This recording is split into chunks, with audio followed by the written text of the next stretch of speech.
사랑만 하며 살고 싶다. 최홍연.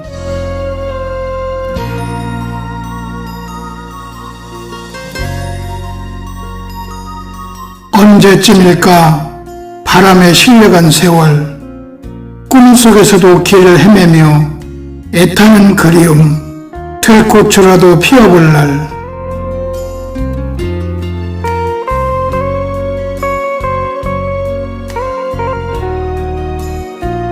언제쯤일까 세월의 진한 향기 온몸으로 받아들여 빗물되어 흐르는 그리움에 서러운 사랑을 울어볼 날.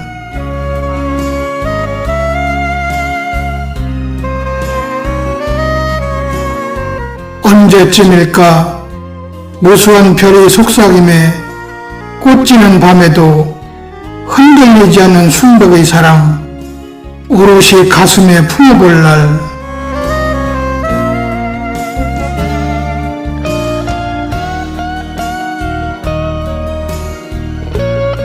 늘 긍정적인 삶, 꿈길 속에 활짝 핀 꽃처럼 이심전심으로 통하는 준 사랑이 아름다운 법인데, 사모곡으로 피운 영혼의 씨앗이 될 결코 시들지 않는 사랑만 하고 싶다.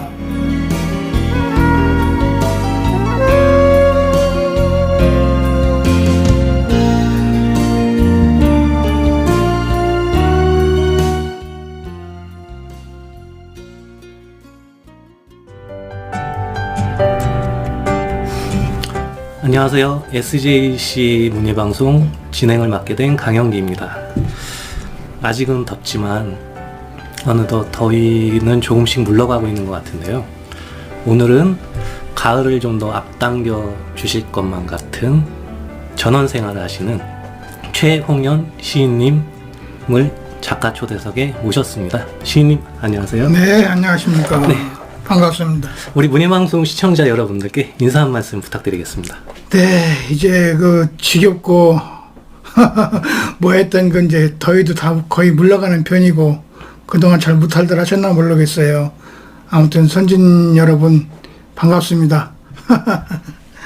네, 오늘 참여해 주셔서 정말 감사드리고요. 선진문학에서 가장 오래된 초창기 멤버이시죠? 그렇죠. 뭐 제가 창단 멤버 중에 일원이니까.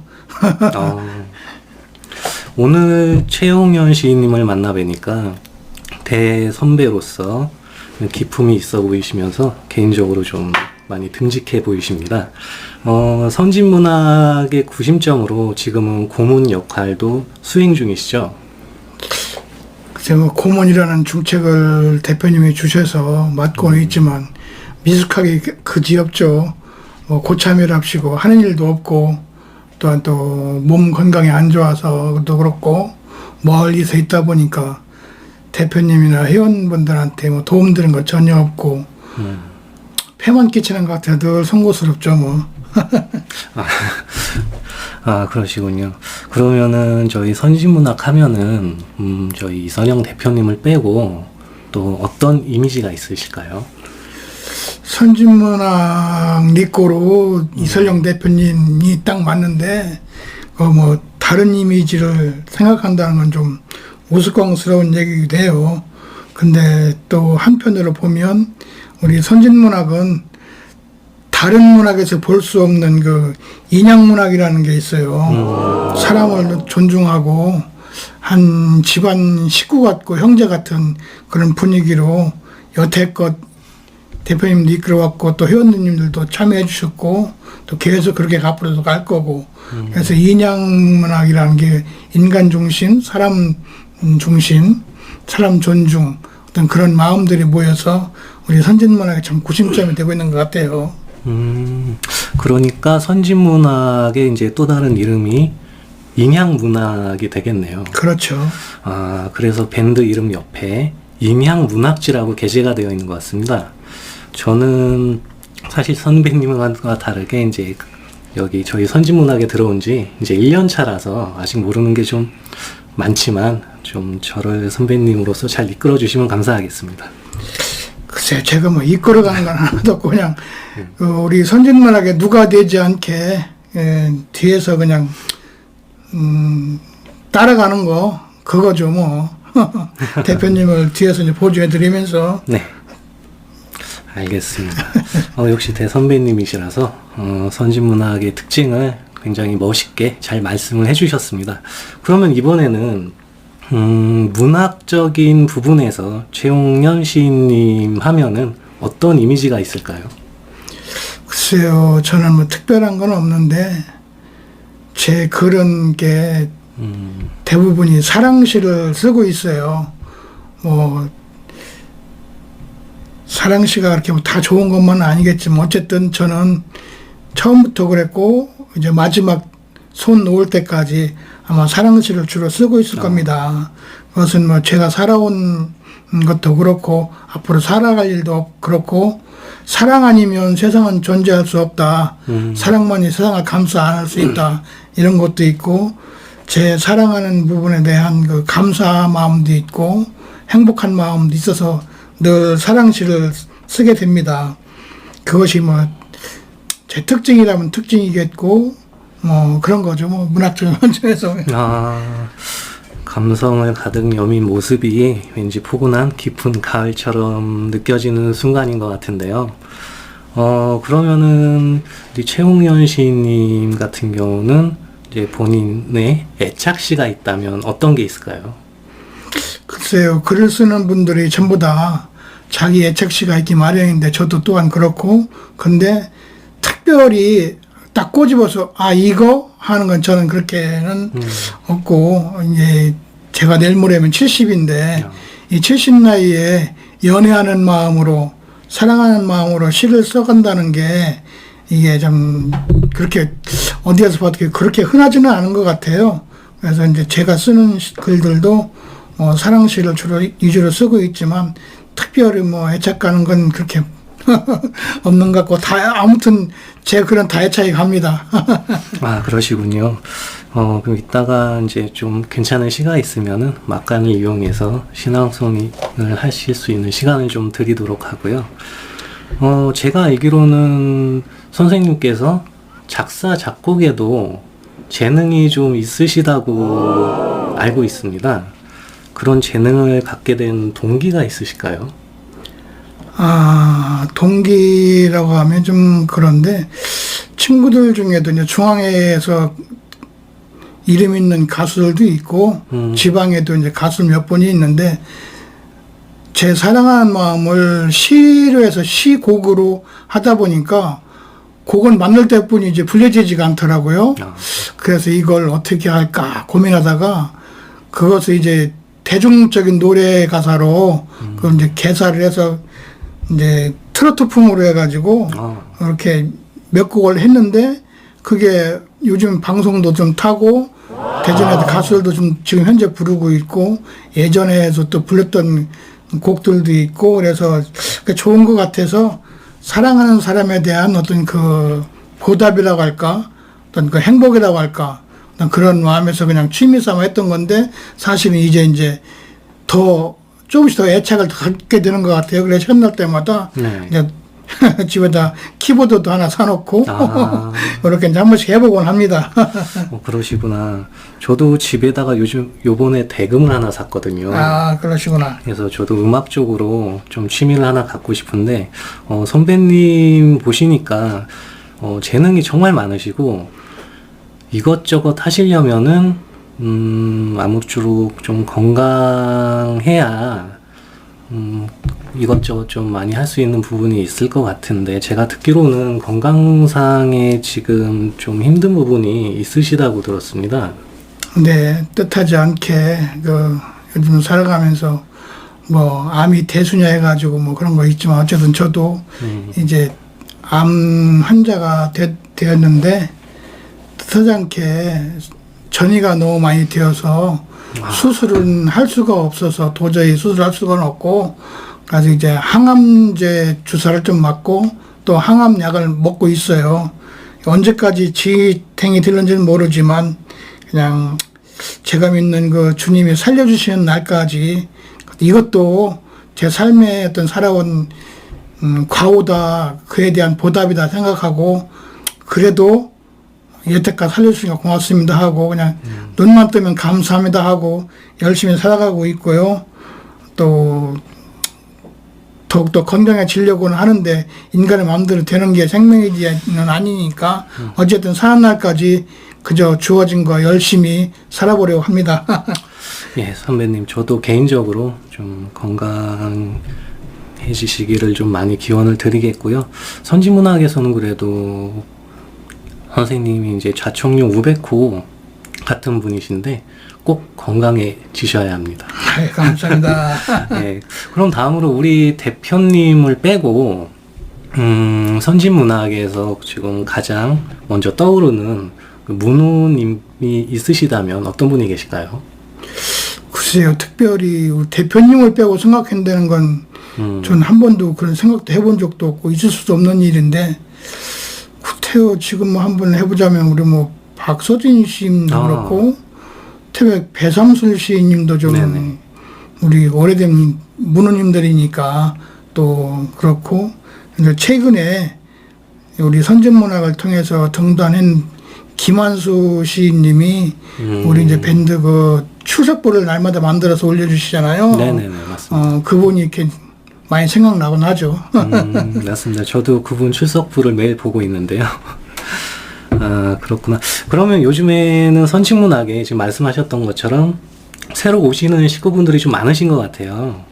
그런 분들에게 뭐 저도 한참 이제 후배이기는 하는데, 이렇게 새로 오신 식구분들에게 이제 대선배님으로서 좀 한 말씀 해주실 말씀이 있으실까요? 제 이제 문학적인 모임으로 우리가 모임을 갖고 있긴 하지만, 타 문학에서 볼 수 없는 그 인간 존중의 마음, 사람을 참 존중하고 가족 식구답게 이렇게 항상 늘 여기고 우리 문학을 이끌어 주시는 대표님도 계시고 한데, 한 뱃속에서 나온 쌍둥이 형제도 서로 다르잖아요. 지지고 싸우고 그러는데, 타인끼리 모여가지고 이렇게 믿는 문학에서 이견이 없을 수는 없어요. 그렇지만 서로 조금씩만 한 발짝만 물러서면, 아, 여기만큼 좋은 데는 없을 겁니다. 아마 다른 데 가신 분들도 여기 오시려고 굉장히 후회를 하고 있다는 얘기를 저도 많이 듣고 있고요. 그런데 선진문학 참으로 좋은 곳이에요. 앞으로 한번 겪어보시면, 제가 굳이 말하지 않아도 겪어보시면 알 거예요. 그래서 우리 선진문학의 중심이 되어주시기를 부탁드려봅니다. 네, 저도 같이 부탁드리겠습니다. 그리고 저도 많이 노력하겠습니다. 그러면은 우리 최용현 시인님께서 이제 앞으로의 계획이나 목표가 있으시다면 어떤 것이 있을까요? 계획했던 것도 많고 목표했던 것도 많은데, 산골에서 자연인처럼 살고 있긴 하지만 하고 싶은 것도 많았어요. 근데 몸이 이제 그 암 환자라는 것에 이렇게 부닥치다 보니까 좌절도 많이 되었고, 또 현재도 좌절되고 있고 막 그런 건데, 그나마 한번 이겨보려고, 그래도 이제 제가 할 수 있는 선에서는 모든 걸 한번 해보려고 개인적으로 건강을 위해서 노력도 하고 있고, 또 남한테 뺏기지 않고 잘 살아보려고 하고 있고요. 하늘이 주신 만큼 생명을 더 연장해보려고도 하고 있고, 이렇게 글도 좀 더 사랑스러운 글을 한번 더 써보려고 노력하고 있습니다. 아, 선배님 말씀에 저도 오늘 많이 배우고 가는 것 같습니다. 그리고 건강도 복도 가득하시면서 하시는 일이 모두 마음이나마 잘 되시기를 제가 함께 기원 드리겠습니다. 아이고, 감사합니다. 오늘 친근한 형님 같은 최용현 시인님을 모시고 감성문학 방송을 좀 진행을 해보았는데요. 가끔 이렇게 대전에 오시면 오늘처럼 이렇게 자주 얼굴을 좀 뵈었으면 좋겠어요. 네, 저도 여기 오면 다른 분은 몰라도 대표님이라도 인사드리고 싶고 한번 뵙고 싶고 이런 심정이 있긴 있는데, 네. 사실 거리도 멀고 해서 하루에 왔다 하루에 다녀가려고 그러니까 그렇게 쉽지만은 않더라고요. 생각보다.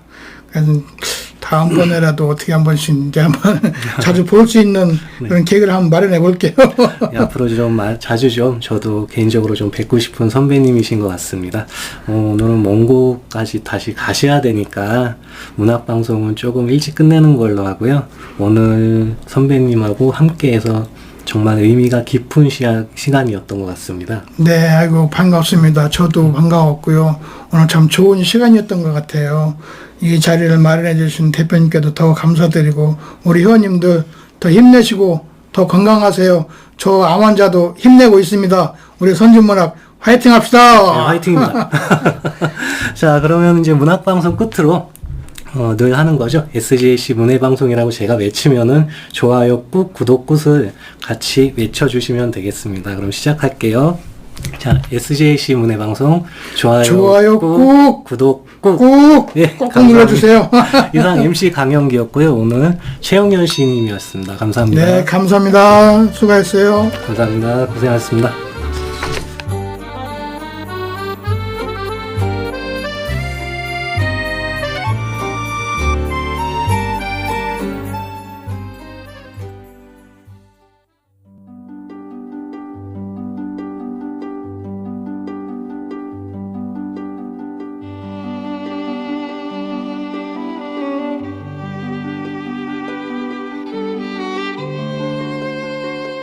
강은 흐른다. 최홍연.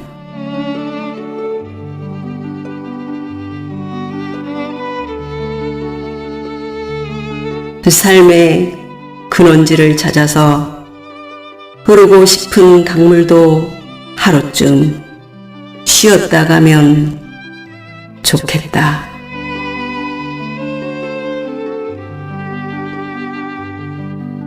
저 강의 흐름도 힘겨운 여정이 될 터이고 서로 흐르면서 잔정이 들 것도 같고 불타는 사랑도 할 것만 같은데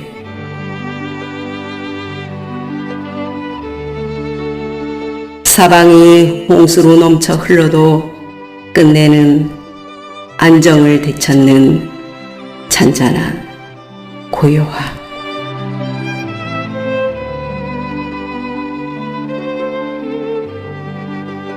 가끔은 두 줄기로 흐르다가도 끝내 하나로 뭉치며 굽이굽이 마음을 돌아보는 강물처럼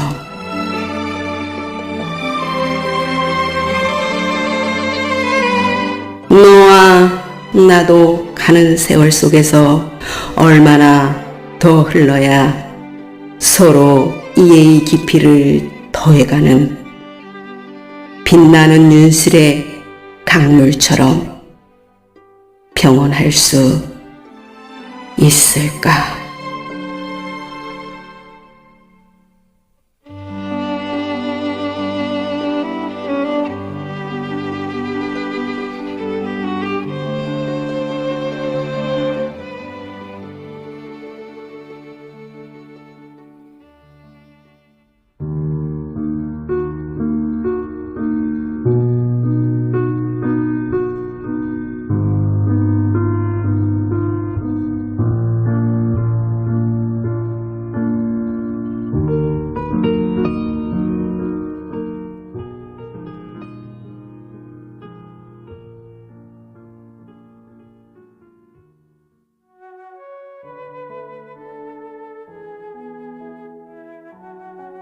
안녕하세요. 책방 너머 글정원 나레이션 작가 백봉리입니다. 오늘 저희 글정원에서는 세계에서 가장 유명했던 서적을 소개할까 합니다. 데미안 모두 잘 아시죠? 저자는 헤르만 헤세이지요.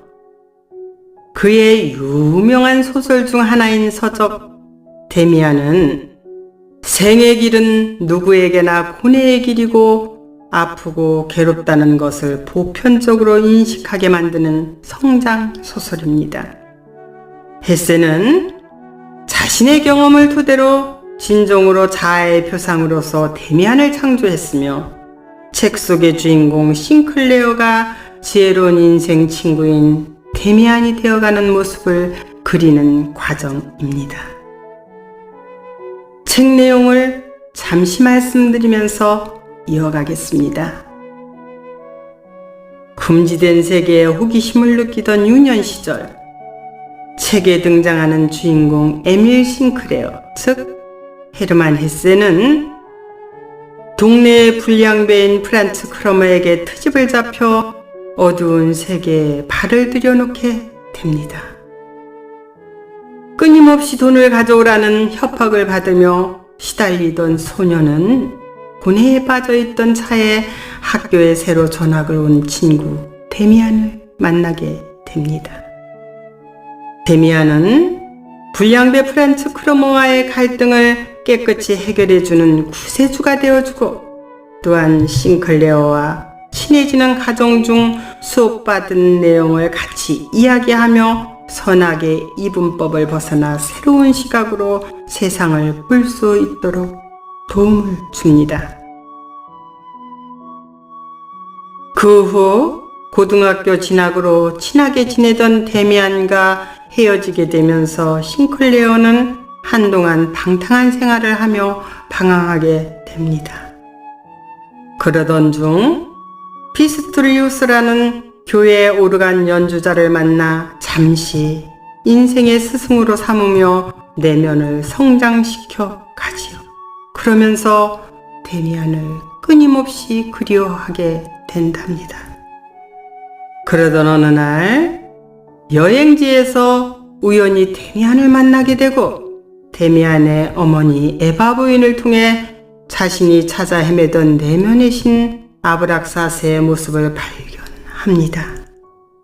그는 내면 성장에 있어 많은 도움을 받으며 에바 부인에게 사랑을 느끼게 되는데, 가장 평화로운 시간을 보내게 될 즈음 러시아 전쟁이 일어나고 데미안과 싱클레어는 각자 전쟁터로 떠납니다. 전쟁 중 싱클레어는 심각한 부상을 당하여 생사를 오갈 때 우연히 전쟁터 야전병원에서 데미안과 재회를 하게 됩니다. 막스 데미안은 싱클레어에게 스스로의 내면에 귀를 기울이라는 말을 남긴 채 사라지는데, 싱클레어는 어느덧 자신의 모습이 데미안을 닮아 있음을 깨닫게 되며 마무리됩니다.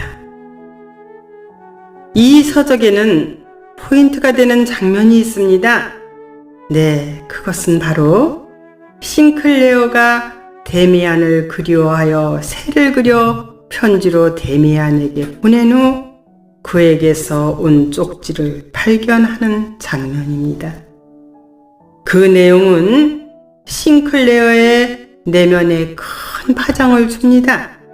왜냐하면 이 소설은 주인공 에밀 싱클레어가 자신의 전응체성을 찾아가는 과정을 중심으로 전개되기 때문입니다.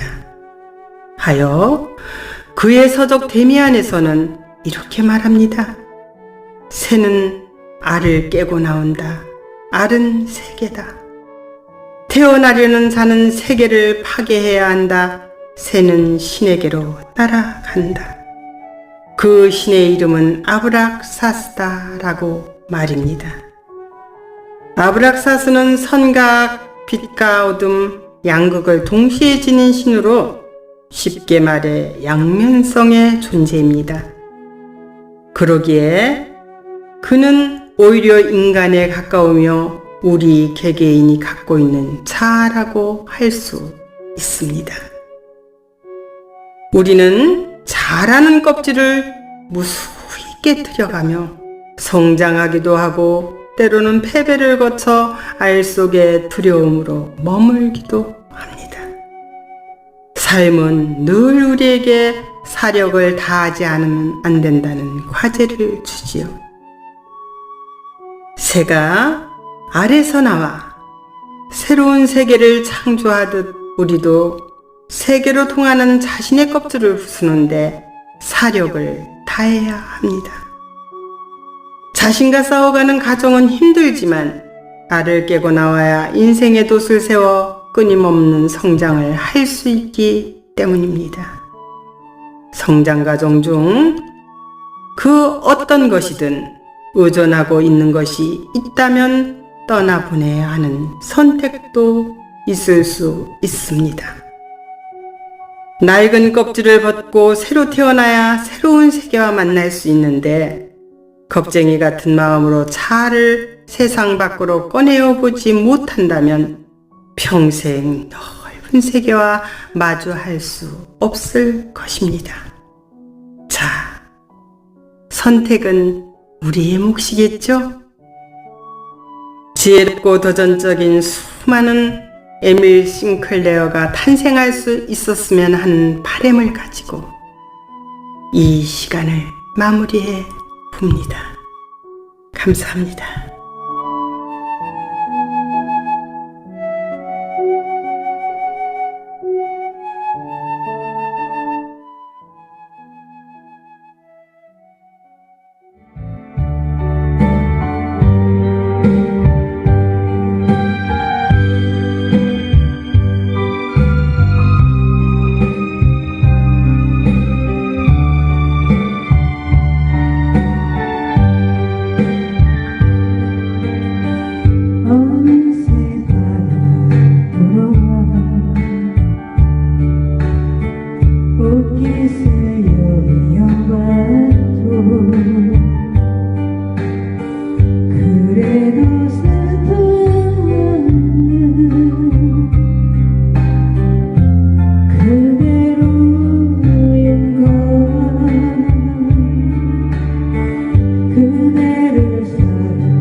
이별의 인간 때문에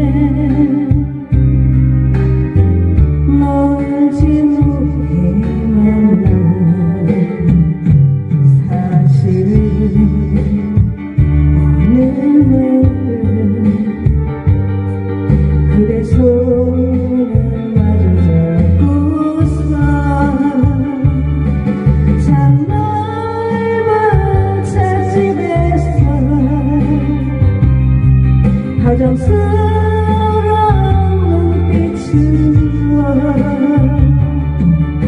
예전에 그랬듯이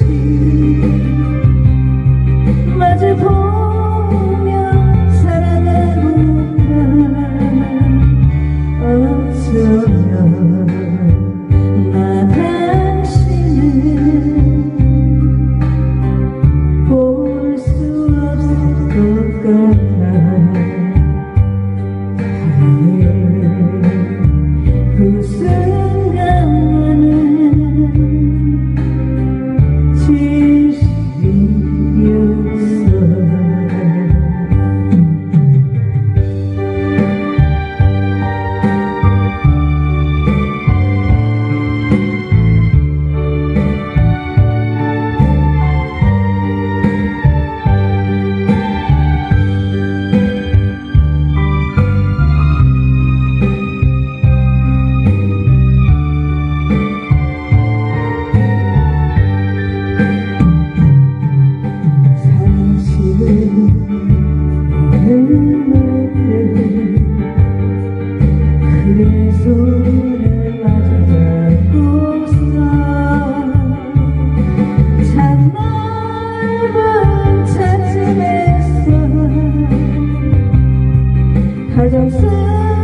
다정스러운 빛으로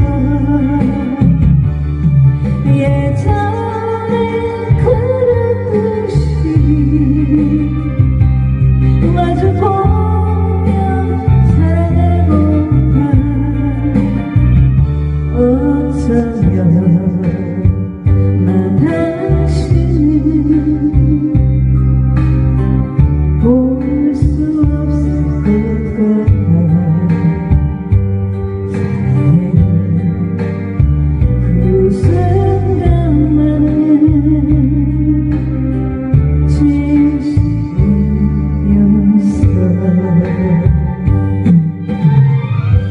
없고